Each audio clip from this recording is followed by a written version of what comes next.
Hello, my name is Alejandro, and this is my story. This is my bigoted Canada.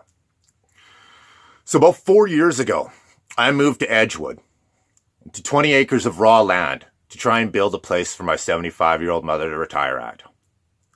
Over the course of the time that I was there, I spent 2 years basically unaffected by the community. They were all very racist and bigoted, but I had managed to find a place where I was mostly out of the way.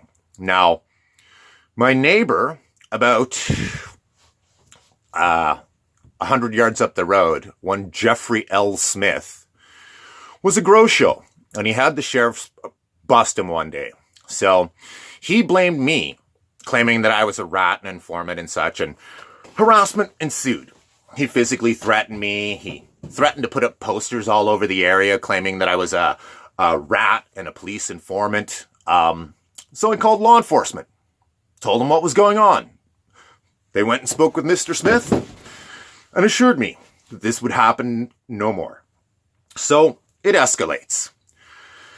I wind up having Mr. Smith and a number of neighbors take the time to land aircraft on my property. So I contact Transport Canada. I contact law enforcement. I video everything. At the end of the day, even after the head of Transport Canada, Ms. Shari Curry, assured me that I'm 100% responsible for any liability on that airfield, and that I had absolutely the right to remove, refuse, and or have anybody taken into custody trespassing on that airfield, law enforcement refuses to. It escalates. They start landing multiple planes. The cops assure me, after speaking to the aircraft pilots, that nobody else will land. Within 4 hours of that plane taking off, another plane landed. So all of the videos are submitted, and I wind up being charged with assault. So at this point, I'm furious, and for a number of reasons. Not only was I the victim, but the cops had the balls to list an Alejandro as Middle Eastern in origin, because apparently all brown people are evil terrorists from the Middle East. Thanks, Constable Bellamy, you're a prick. Let us move on. So it escalates. One of Mr. Jeffrey L. Smith's friends, a Mr. Robert Hockman, decides one night after I have a couple of drinks with a young lady when I'm walking home that he's going to put a spotlight on me, threaten me at the end of a rifle, and I quote, "I will shoot that dirty nigger if I catch you walking down the road again." I call law enforcement again. Nothing's done. He's not put on a peace bond. His firearms aren't taken away. He literally admits to threatening me, and nothing's done. Now, we move on to the better parts. So I call and report all sorts of harassment. People stalking my 75-year-old mother and threatening her to the point where I've got to put some asshole on the ground in downtown Edgewood in front of the general store in broad daylight. He's never charged. Cops come out, speak to everybody, interview my mom, interview me. I admit to fucking laying hands on him. Hey, how you doing? And nothing gets done. So now I got people fucking stalking my 75-year-old mother. I got people fucking physically threatening me with firearms, and law enforcement's done nothing. Here's where it gets super 1934. One of the people harassing me takes the template for the Crime Stoppers website and makes a fake poster claiming that I'm a police informant and a rapist and all this. And then posters from Fauquier all the way to Cherryville, hundreds of kilometers. Literally tens, 50, 60 posters. Police collect them, take a report, find fingerprints, whole 9 yards. To this date, as far as I know, no charges have been laid.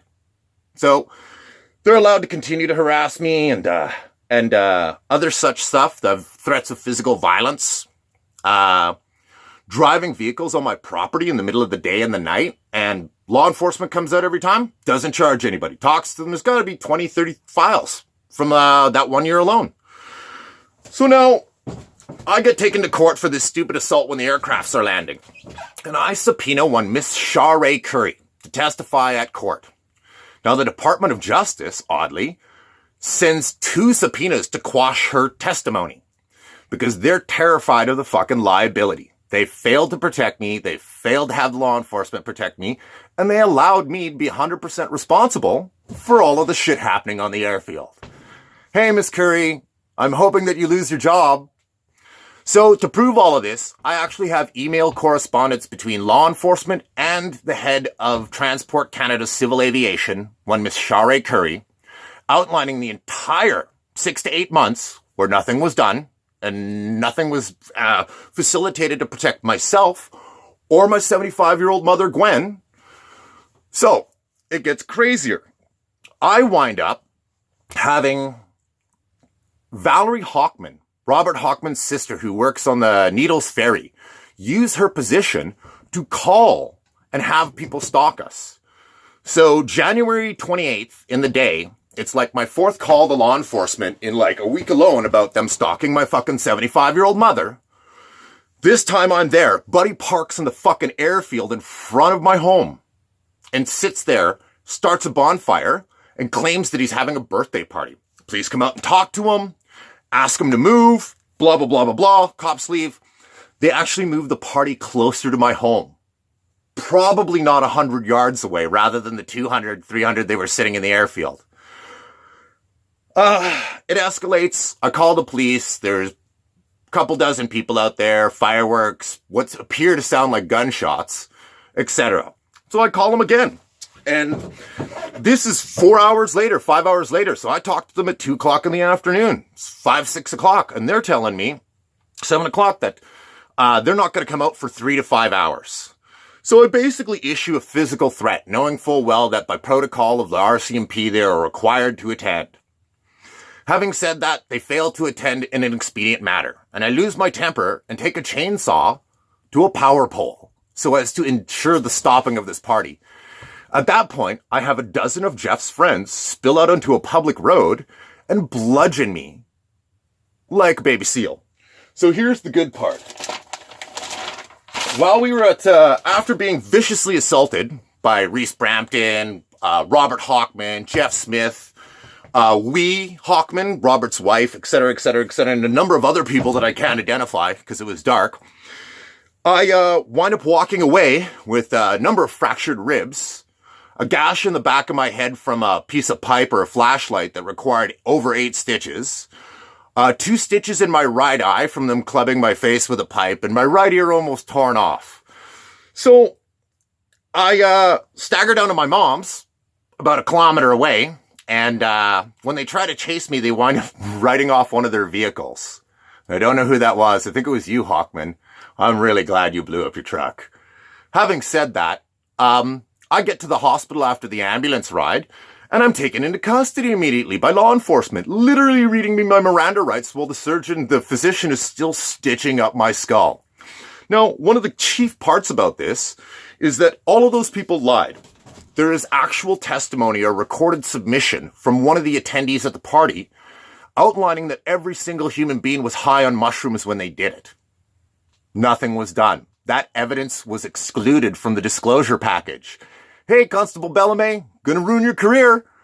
So they also lied about a video that I have email record of. I emailed the original videos and stuff of the assault and the airfield shit to Constable Bellamy, and he lied on the stand in court, claiming that they were never sent to him and he couldn't access them.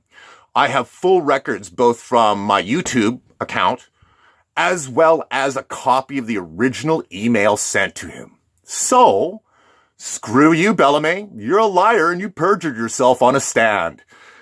Gets better. In the hospital, reading me my Miranda rights, they take photos. So, I'm viciously assaulted to the point where my mother didn't even recognize me when I went to the fucking front door. These are the photos of the hospital taken by law enforcement. This is the best part. Law enforcement actually takes a shot of my... Ooh, that's a good one of the gash in the back of my head. That was the 8 or 9 stitches. So law enforcement actually takes a photo of my hands because it's physical fact through evidence that I don't have any strawberries. I didn't strike a human being. I don't have a mark on my arms or my hands. I did not throw a punch. I did not defend myself. They bludgeoned me like a fucking baby seal on the ice. And they bear maced me. So one of them openly admits, Reese Brampton, to unloading an entire can of bear mace on me, and he was never charged with aggravated assault, which is automatically the charge in the country of Canada for utilizing bear mace on a human being. Now it gets better. I wind up being incarcerated, and 24 hours after they take me into custody at the hospital, my home and my 75-year-old mother's home mysteriously burned to the ground. To this day, 9 months later, there is no action taken realistically to adjudicate them destroying my property, savagely beating me, and threatening my mother at 75 fucking years old. So, I'm making this video because I would really I'm getting ahead of myself. I'm making this video so as that they can no longer hide the indiscretions and open bigotry that I have seen over the course of the last almost 2 years. While I'm in custody, I'm taken to Nelson 4 days later after my home was burnt down and I was savagely beaten. And I'm taken to a bail hearing where the judge has the balls to say, because of the level of violence and the fact that my home was burnt down, and this is a quote, level of violence, fact my home was burnt down, I'm being denied bail. In essence, because I'm the victim of a hate crime, some bigoted judge refused me bail, and I wound up in fucking OCC, or the Okanagan Correctional Center, for 6+ months. For being a colored guy that got his ass kicked and his house burnt down.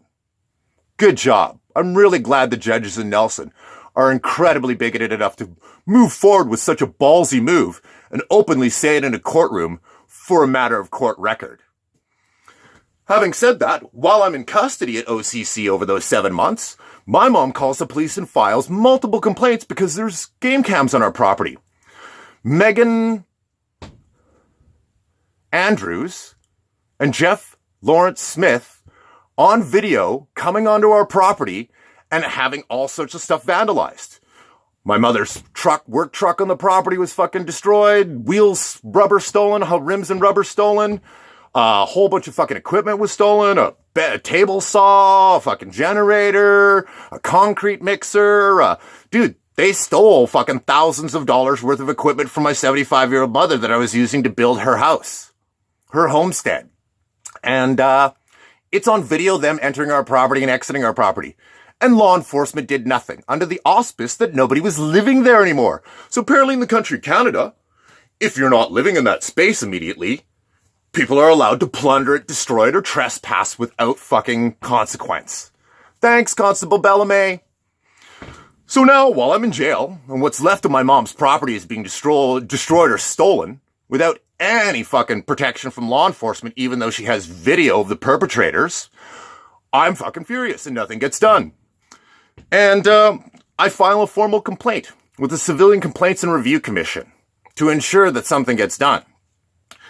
They accept my entire complaint under the auspice that because of the quality of evidence I could produce and the scope of the egregious nature of the accusations towards law enforcement, that they not only accepted my complaint, but they left several open spots to charge other RCMP officers that may or may not have been connected that weren't named in my original complaint. Having said that, the special constable, one Corporal Jamie Moffat, was supposed to report to me every 45 days as to the progress of the investigation. That was in April. It is now November, and I have not once had a meeting with her. She has not once contacted me. She has never, ever, at any point, ever explained to me where the investigation is. Breaking her own rules. As I read the package right here from the Civilian Complaints and Review Commission in Ottawa, they are required to report to me every 45 days. Jamie Moffat, why haven't you reported? Maybe you're not doing your job? Okay. So in closing, as I'd said earlier, the reason I'm making this video is I would really like Canada to be outraged. I would like every brown organization in Canada, Middle Eastern, Persian, Pakistani, Indian, to rise up and rain holy hell down on the Nakusp constabulary. Because apparently every brown person is a Middle Eastern terrorist. And I think that needs to be adjudicated. I don't think cops should be allowed to be fucking bigots. Having said that, I would also like anybody who can to rain holy hell down on Edgewood. I would like you to boycott them, refuse their accounts. The entire community is aware of what happened and who did it. The entire community screwed a 75-year-old lady over. John Hull at Hull Lumber refused to return the money that I paid in an account in advance for supplies to my mother after I was incarcerated and she had to move. John, first of all, you're a coward. You're a little bitch. And the fact that you withhold money from my mother after what happened is just ridiculous. You're a coward and a cunt through and through. Having said that, I would really, really like any attorneys, any groups to investigate. Call me, find me. I have all the evidence. I've printed out all the emails. I've submitted them both to Jamie Moffat and the Civilian Complaints and Review Commission, yet nothing has been done. Ms. Shara Curry, the head of Civil Aviation for Transport Canada, has taken no action and used the Department of Justice to defend herself in a court of law illegally, as she was a witness to both threats and assault. She was on the phone with me when Robert Hochman attacked me on a neighbor's property, etc. So I really need help. I really need somebody to fucking deal with this, because apparently they're going to sandbag the shit out of me forever. I'm never going to see justice unless somebody else takes it into their hands. My name is Alejandro, and this has been My Bigoted Canada.